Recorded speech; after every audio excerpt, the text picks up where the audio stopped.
All right, let's just dive right into this explainer. It's so easy to get completely blinded by the glittering skylines of Dubai or the massive geopolitical weight of Saudi Arabia, but we're going to look at something arguably much more fascinating today. Oman's pivot from a completely isolated, basically medieval state into a thriving 21st century nation is, without a doubt, one of the most miraculous transformations in the entire region. We're going to explore exactly how a nation that was literally locked in the Dark Ages just a few decades ago managed to completely reinvent itself, all without losing its unique soul. Just take a look at the jarring contrast here. It's almost unbelievable.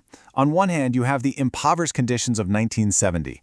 We're talking an illiteracy rate estimated at over 90% and an economy surviving almost entirely on subsistence agriculture and fishing.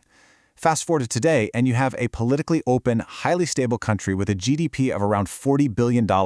They've got a rich sovereign wealth fund, total global integration, and world-class infrastructure. It is, hands down, one of the most stunning developmental pivots in modern history.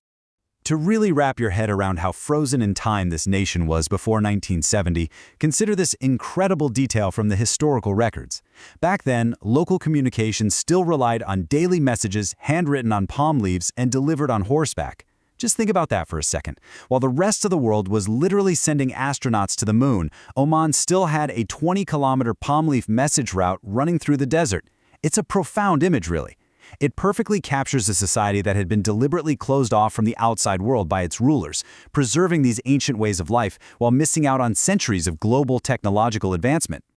But here's the thing. This extreme isolation, it wasn't always their reality.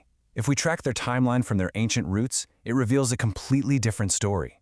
Long before the 20th century, Oman was actually a highly dynamic hub.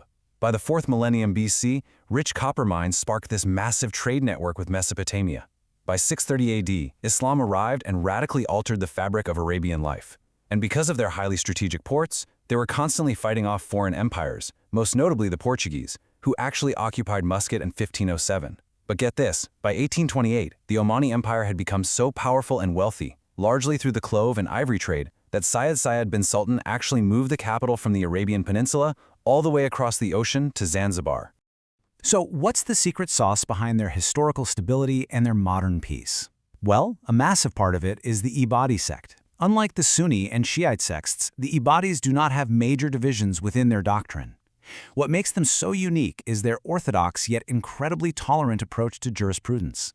They actually accept diverse opinions in legal affairs and practice liberalism towards other sects. And crucially, their spiritual leaders are elected, not inherited. This theological flexibility isn't just ancient history, it's the very bedrock of the modern Omani identity. It essentially hardwired a culture of tolerance into the nation's elite. Unfortunately, that golden age hit a massive wall, mostly thanks to European imperialism.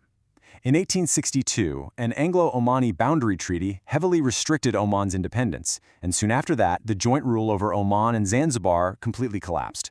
Stripped of that East African wealth and hemmed in by British dominion, the country's rulers essentially panicked. They retreated inward. They took what was a vibrant seafaring empire and slammed its doors shut to the outside world, plunging the nation into a dark age that would last for over a century. Let this sink in for a second. 1940. Under the extreme conservatism of Sultan Sayyid bin Timur, society just flatlined. While the rest of the globe is fighting mechanized world wars, Oman didn't have a single power grid, modern school, or basic hospital. Not one. The first commercial vehicle didn't even appear in the town of Seb until 1940, and telephones wouldn't reach the interior until 1957. The Sultan was fiercely paranoid and deeply isolationist. He viewed literally any form of modernization as a direct threat to his authority and to traditional Omani culture.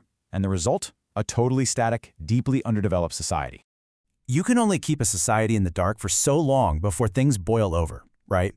And in the 1960s, they absolutely did. This severe neglect sparked a Marxist-aligned rebellion in the Dhofar Mountains, with guerrilla attacks quickly gaining momentum and threatening to just tear the country apart. Seeing the writing on the wall, the young, British-educated Sultan Qaboos deposed his reclusive father in a 1970 coup. But here is where the story completely shifts. He didn't just crush the rebellion with force, he offered amnesty. He completely reversed the state's ideology, launching a brand new era that replaced isolation with a strategy of radical openness, accessibility, and mass modernization. Now, how exactly do you fund a sudden, explosive renaissance like that? The answer probably won't surprise you. hydrocarbon wealth, with oil and gas making up over 81% of government revenue compared to just 19% from non-hydrocarbon sources. The state suddenly had the massive capital needed to build a 21st century nation from scratch. And they didn't waste any time. They poured this money into creating a modern central bank, introducing a new currency, and rolling out a massive public works program. In just a matter of years, paved freeways replaced dirt pads, state-of-the-art hospitals were built where absolutely none existed, and universal education was rolled out to a population that had been almost entirely illiterate. And with that new internal stability, Oman started playing a fascinating role on the world stage. They essentially became the diplomatic bridge of the Middle East. While other Gulf states took hardline stances during regional conflicts, Oman played the role of the quiet mediator. Think about this. They were the only Gulf capital not to harbor fleeing members of Iraq's Ba'ath regime. They completely refused to cut ties with Iran after the 1979 Islamic Revolution, and they hosted the highly sensitive backdoor discussions that eventually led to the Iran nuclear deal. They truly are the neutral navigator, literally the Switzerland of the Arabian Peninsula. Now, this radical openness completely transformed everyday society, especially for women. The results are actually amazing. Omani women have achieved a remarkable 41% participation rate in skilled employment. If you glance at their neighbors, Kuwait at 33%, the UAE at 31%, or Jordan way down at 19%, you can clearly see how Oman is heavily outperforming its regional peers, even with lingering traditional gender roles. It is a stunning leap for a society that was so isolated just one generation ago. Today, Omani women are doctors, engineers, diplomats, and business leaders.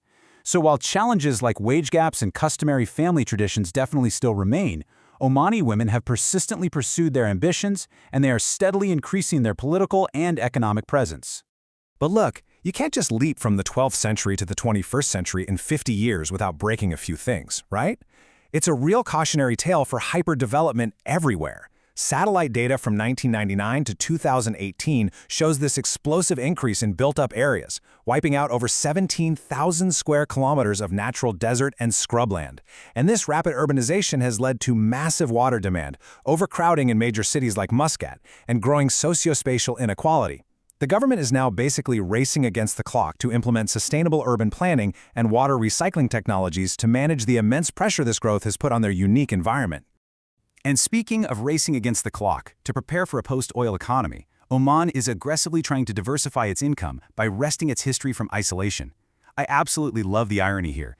Ancient 12th and 16th century fortresses like Bala and Jibrin, which were originally built to violently repel foreigners, are now being meticulously restored for the exact opposite reason, to welcome global travelers. Oman is leveraging its majestic mountains, ancient souks, and deep cultural heritage to totally rebrand itself, trading the narrative of its isolated past for one of historical magnificence and luxury. Which really leaves us with one profound question to take away from this explainer today. As the oil wells eventually, inevitably run dry, can the Omani phoenix sustain its incredible flight without sacrificing the ancient soul that makes it so unique? They've proven they can adapt, right? Shifting from a sprawling empire to an isolated enclave and then to a modern diplomatic powerhouse, all while retaining those deeply rooted traditions of tolerance and independence. But managing the environmental and social costs of their rapid rise, that is going to be their ultimate test. It's a fascinating balancing act between the ancient and the hypermodern, and it's a journey we should all be paying close attention to.